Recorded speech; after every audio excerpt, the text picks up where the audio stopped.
Hello, and welcome to Ep.6 of Startle, a podcast by me, Maya Carlton. Today, I have something a little different and maybe a little bit fun for you guys. Since we'd been doing short stories, I thought I would include 2 poems and a short story today so we can pick up the length of this wonderful podcast. And you can let me know if you'd prefer me to have 5-minute short stories or you'd like to see it in this format where there's multiple stories in one. So let's jump right into it. Home is where the heart is.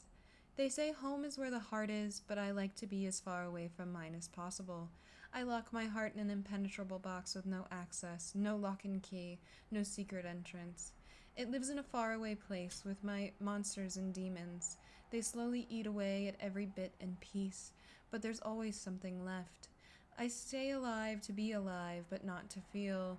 I'm waiting for a train to come, but can never get on, and my heart is the next stop destination. They say home is where the heart is, but mine pounds at the worst times. I hate to feel the blood rushing through those tiny veins about to explode. Maybe you find the sound of another heartbeat soothing, but I'm waiting till the moment it stops, the moment I lose a lover, the moment I lose a life. Everyone's heart will stop beating someday as we return to the earth that once grew it, and every time I sit and listen to a heartbeat, that time goes ever presently closer. They say home is where the heart is, but I lay on one side not to feel death creeping up on my long, slender body.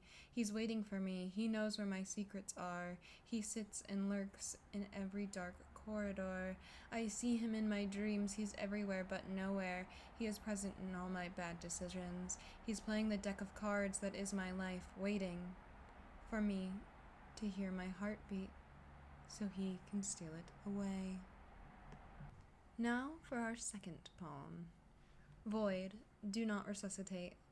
Sadness is a constant, an ever-present feeling. A black void is reality, endless and complete. I don't ask for death, I pray for it. A coincidental accident blinking me out of existence. No mouth, no eyes, no black, no color. It's nothing. It's perfect. I don't ask for death, I yearn for it. But there's a one fatal flaw. There's a Ferris wheel with no off switch, just override, just spinning and waiting for the cars to fall off, till they fall through the earth and space and are just a void. Avoid me at all costs, for I have destructive tendencies. I'll break apart your glass house because mine broke long ago. Happiness is a construct that I will take from you. I don't care for ups and downs, just a straight path to demise, and when my eyes meet your eyes, it's a deserted minefield waiting to be touched. A touch is a sacred thing, gentle as a peony, but a deep well of dead grass grows where too many hands have been, and the void grows deeper and longer. Eventually there is no girl, no place, no home, just a void, praying, yearning, broken, asking for a hand, waiting for the end. And finally, we have our short story, Smoke. Waves lap gently on a pristine city shore. A plane droning overhead is a slight buzz like a bumblebee too close to the ear. The plane is hours from its destination, flying at 15,000 feet. The passengers enjoy a small drink, relaxing and settling in for the long flight.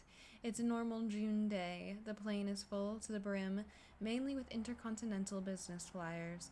But a family destined for vacation litters the rows. Brr, click.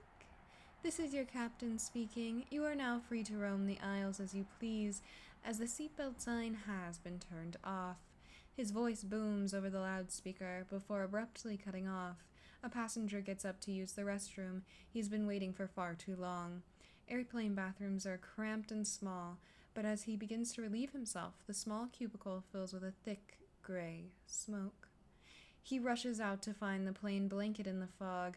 It smells like chemicals, not fire, and singes every entryway to the human body. People start to panic. They beg the flight attendants to put the airbags down. They begin gasping for air. The plane is jolting, but no one seems to notice. They're begging for oxygen to continue to live. One man remains calm. He's breathing through the respirator and staring at the tiny oval window. The world is gray. There is no dimension, no ocean, no sky. He can feel the plane dropping altitude. He wonders if anyone else notices. He accepts the fate coming his way at hundreds of miles per hour. He's the only one who sees the world again, the only one who sees the ocean and the city 3 feet before they hit the concrete that is the Pacific Ocean. His body is cold. Cold is the only sensation he feels. His eyes open into the sea. It burns. He's drowning. Muffled screams echo like a whale's mating call. He miraculously finds his way up. There's a shore in the distance, a destination, hope. He can't process what has happened, how he got here. He only focuses on the sand before him. The ocean is tumultuous, but seemingly not more than usual. The bay is littered with bodies, writhing with the tide, but like an iceberg, there is more below the water than above. They're fighting forward toward the sand, but against every force they begin to fall back, pulling into a wake of a wave too big to comprehend, full of dead bodies and plane parts.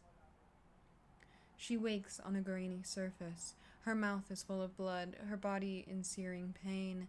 She struggles to her feet. A horrific sight stands before her. A once beautiful beach city, most likely San Diego, crumbles in front of her. She can't pull her eyes away. It's a dazzling diamond of destruction. The streets are littered with husks of human bodies. They strike her with the similarity of an old tanned cowhide left out in the sun for far too long. Their eyes have melted into their skulls and all the blood has dried up. She manages to pull her eyes away to look down the beach, and she sees the mangled corpses of her other plane passengers. She realizes they're not dead, and as hearing returns to her, only a symphony of screams and tales. A symphony like a flock of seagulls on a pristine ocean beach. If you've managed to listen this long, I'm slightly surprised, and I hope that you can go and follow me and want to listen to more of these as I put them out every week. Like I said, I'd love to hear your feedback if you'd rather have multiple stories in one, or if you'd like me to stick to keeping them in separate episodes. Please follow me on my social media at m.x.andra on Instagram, as I post a lot of content related to this podcast there. And I do have a Patreon that I am looking to maintain very soon at the Sleep Startle podcast. So please find me there if you'd like to support this weird, wacky dream I have.